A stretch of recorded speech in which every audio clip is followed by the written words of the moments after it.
Les croisades, la grande aventure du Moyen Âge.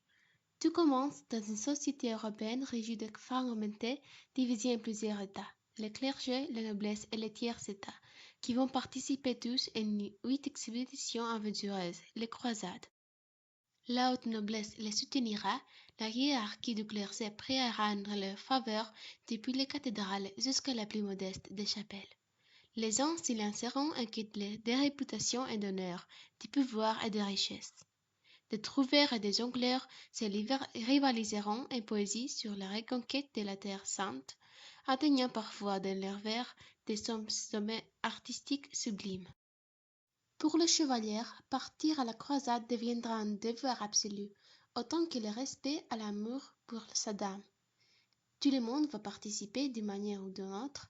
Armuriers, forgerons, tailleurs, tanneurs et artisans vont fabriquer l'équipement nécessaire et pourvoiront les croisés.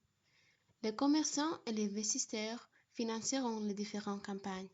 Les grands amateurs et les travailleurs de chantiers navals fourniront les navires nécessaires pour le transport de cette multitude. Et les petits peuples de campagne, tout comme les pauvres prolétaires de la ville, nourriront les phalanges et les armées à leur passage, l'infanterie et l'unité de l'artillerie. Libres de toute tâche, les pauvres répondront à l'appel de la croisade avec plus de ferveur que les autres classes sociales. Sensibles aux récompenses célestes promises, ils couseront sur le vêtement une croix en tissu, d'où leur nom de croisés qui leur sera attribué. Une fois les villes conquises, les troupes chrétiennes et leurs chefs se livrent à des atrocités sans précédent. Les chroniqueurs chrétiens, qui en ont été les témoins, mentionnent des bêtes nuisibles qui ont supériorité dans la valeur et l'ardeur au combat, mais rien d'autre, tout comme les animaux ont une supériorité dans la force et l'agressivité.